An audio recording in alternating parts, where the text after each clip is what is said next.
Ассалаумағалейкум, қазақ киносының алтындай көрермендері. Бүгін мен сіздерге Алтын атты триллер шытырман фильмін түсіндіріп беретін боламын.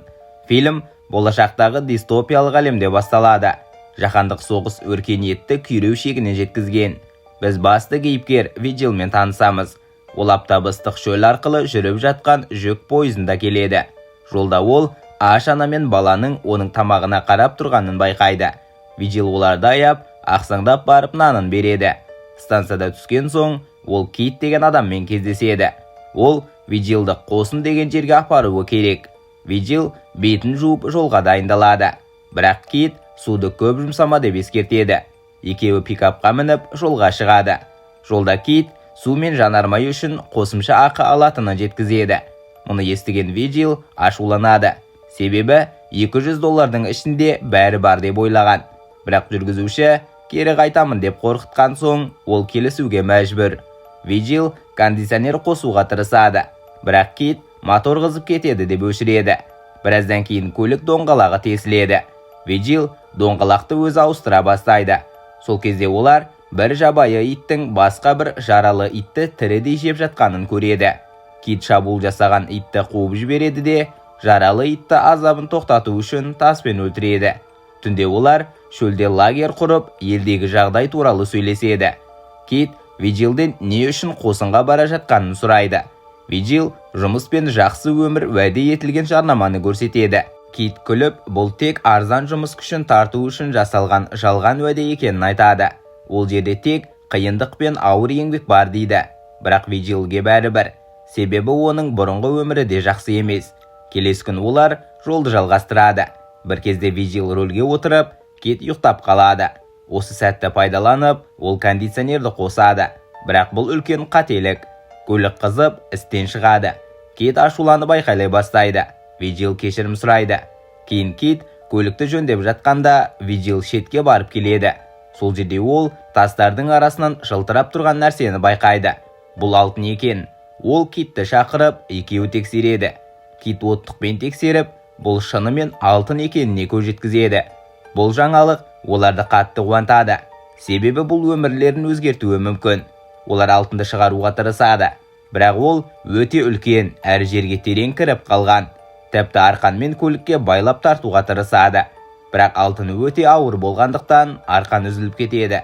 Түнде олар алтынның жанында лагер құрып, жабайы иттерден қорғану үшін от жағады.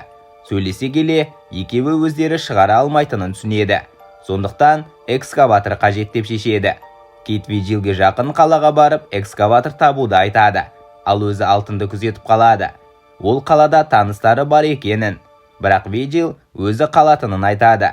Себебі ол қаланы білмейді. Кит шөлде қалу қиын екенін түсіндіреді. Су мен тамақты үнемдеу керек.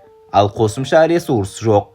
Сонымен қатар, Виджил мұндай ортаға үйренбегенін және әлсіреп қате әрекет жасауы мүмкін екенін айтады. Сондай-ақ ол өзінде алтынды да қорғай алмайды деп күмәнданады. Соған қарамастан Виджил шешімінен қайтпайды. Келесі күн олар ресурстарды бөліседі. Кит көбірек алады. Кетер алдында ол Виджилге пышақ, күннен қорғайтын киім және байланыс үшін спутниктік телефон береді. Екеуі қоштасып, Кит 5 күнде экскаватормен қайтамын деп уәде береді. Кит кеткен соң, Виджил бірден іске кірісіп, алтынды жасырады. Кейін лагер құрып, от жағу үшін бұтақтар жинайды. Түнде Виджил от жанында тыныш отырып консерві жейді. Бір кезде жақын маңнан жабайы иттердің ашулы, ұлыған дауысы естіледі. Иттер лагерді қоршап алған, бірақ оттан қорқып тұр. Таңертең Виджил дәретке барып, суды үнемдеу үшін қол жумауға шешім қабылдайды. Сол кезде телефон шырылдайды. Ол шалбарын толық кимей жүгіріп барады. Өкінішке қарай үлгермейді. Күндіз ол аздап серуендеп, төбенің ар жағында ұшақ қалдығын көреді. Ұшақ паналауға ыңғайлы сияқты. Бірақ алтынды күзету керек болған соң, ол жерде қалмайды. Оның орнына ұшақтың сыртқы бөлігін сындырып, лагерге әкеліп, мықты баспана жасайды. Уақыт өте, күн оның терісін күйдіре бастайды. Бетінде күйік пайда болады. Басқа іс болмаған соң, алтын айналасын қазады және бір бөлігін бөліп алады. Бұл оны қатты қуантады. Біраз уақыттан кейін телефон соғылады. Бұл әрине Кит. Кит көлік бұзылғанын айтып, кешігетінін жеткізеді. Vigil алтын бөлігін алғанын жеткізеді. Бірақ Кит ештеңе істеме, мен келгенше күт дейді. Күндер өтеді, азық азаяды, жағдай қиындайды, күйік күшейеді, суда аз қалады. Соған қарамастан, ол алтынды бала сияқты ұстап сипай береді. Бір күні таңертең ол жыланды көріп, пышақпен ұстап жеуге тырысады, бірақ жылан қашып кетеді. Ал Vigil байқамай судың көбін төгіп алады. Түстен кейін ол қайта ұшаққа барып, сол кезде алыстан бір әйел келе жатқанын көреді. Ол бірден жасырынып, әйел оны байқап сөйлеседі. Әйел сыртқа шығуын сұрап, не істеп жүргенін және қайда бара жатқанын сұрайды. Vigil жауап бермейді. Тіпті ұсынылған су мен тамақты да алмайды. Әйел оның жағдайын көріп, 5 километр жерде су бар құдық бар екенін айтады. Бірақ ол тағы да мән бермейді. Бұл әйелге күдік тудырады. Көп ұзамай, әйел құмдағы іздерді байқап, оның басқа лагері бар екенін түсінеді. Сол жаққа барғанда, уайымдаған Vigil тоқтауды сұрайды. Ол ұшақта паналауға ұсынады және артынан жүрмеуді өтінеді.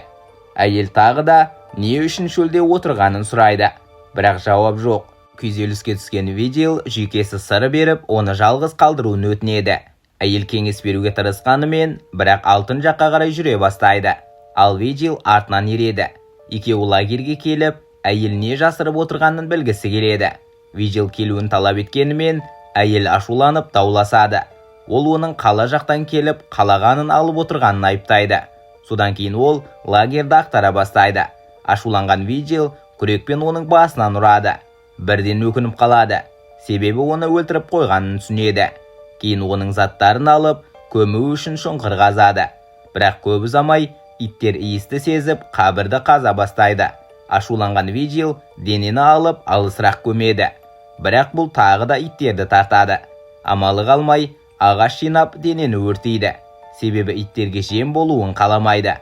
Келесі күні таңертең спутниктік телефонға Кит хабарласады. Кит экскаватор тапқанын және жолда келе жатқанын айтады. Бірақ көлік дұрыс жұмыс істемей тұрғанын, тағы бірнеше күн қажет екенін ескертеді. Сол кезде Vigil бір көліктің өтіп бара жатқанын көреді. Бір сәт кетіп қалуды ойлайды. Бірақ аш көздік жеңіп, сол жерде қалып қояды. Біраздан кейін отын іздеп жүргенде құмды дауыл жақындап келе жатқанын байқайды. Ол лагерге қашады. Бірақ жел лагерді қиратады. Одан да сорақысы, құлаған ағаш басына тиіп, есінен танып қалады. Дауыл өткен соң, ол құм астында оянады. Ішіне бұта кіріп кеткен. Заттарын іздейді, бірақ ештеңе таппайды. Осындай жағдайда да ол еңбектеп барып, алтын бөлігін табады. Кейін ішіндегі бұтаны шығарып, сосын отта қыздырылған банка қақпағымен жарасын күйдіріп, шүберекпен орап, қайта есінен танып қалады. Келесі көріністе ол оянып, өлтірген әйелді көреді. Әйел оған садақ кезеп тұр, бірақ ол қайта есінен танып қалады. Кейін от жанында оянады. Әйел оған су берген. Vigil әйел алғаш кездескенде айтқан сөздерді қайта ести бастайды. Бірақ ол оны елестеп ойлайды. Себебі ыстық пен сусыздық әсер ете бастағанын біледі. Келесі күні де ол әйелді көре береді. Әйел оған қамқорлық жасап жүр. Кит хабарласқанда Vigil әйел туралы айтады және оны барлық жерде көріп жүргенін жеткізеді. Бұл Китті қорқытады. Ол әйел алтын үшін келді деп ойлайды. Сондықтан одан құтылуды сұрайды. Бірақ Vigil әйел алтын туралы білмейді және бәрін өзі шешемін деп сендіреді. Біраз уақыттан кейін әйел тамақ әкеліп Vigilге береді. Оның жағдайын көріп, жақын құдыққа апаруды ұсынады. Бірақ Vigil айқайлап, кетуін талап етеді. Әйел онымен келіседі. Бірақ кетер алдында ол өзінің қарындасын көрдің бе деп сұрайды. Осыдан бұрын өлген әйел оның егізі екені белгілі болады. Vigil қатты таңқалады. Содан кейін оны кетуін сұрап, қайта есінен танады. Кешке Vigil жалғыз оянады және айналасында бірнеше от жанып тұрғанын көреді. Бұл оттарды әйел кетер алдында жаққан болуы мүмкін. Ол өзін әлсіз сезінеді және ұзақ өмір сүре алмайтынын түсінеді. Китке хабарласып, қайда екенін сұрайды. Кит жақын екенін айтады. Себебі түтінді көріп тұр. Мұны естіген Vigil қуанып, сол кезде жабайы иттер жақындай бастайды. Бір кезде от сөніп қалады. Иттер жақындап, оның аяғынан бірнеше рет тістейді. Бірақ Vigil қашуға шамасы жетпей, ол Киттен көмек сұрайды. Сол уақытта Кит жақын жерде дүрбімен бәрін бақылап тұрғаны көрінеді. Жанында темекі қалдықтары мен бос банкалар жатыр. Бұл оның бірнеше күн бойы күтіп Виджилдің өлуін күткенін көрсетеді. Осы арада иттер тобы әлсіреген Виджилге шабуылын жалғастырады. Ол бар күшімен қарсы тұрып, телефон арқылы айқайлайды. Бірақ ешкім көмектеспейді. Соңында иттер оны жеп қояды. Оның өлімін алыстан көрген Кит қанағат сезінеді және лагерге келеді. Ол техниканы іске қосып, алтынды алуды бастамақ болады. Бірақ сол сәтте белгісіз біреу оған садақпен оқ атады. Жебе кеудесіне тиеді. Фильм соңында ол шабуыл жасаған адамды табуға тырысады. Бірақ таба алмай, жерге құлап жан тапсырады. Осымен фильм аяқталады. Осындай видеолар үшін тіркеліп, лайк басуды ұмытпа. Көргендеріңізге көптен көп рахмет.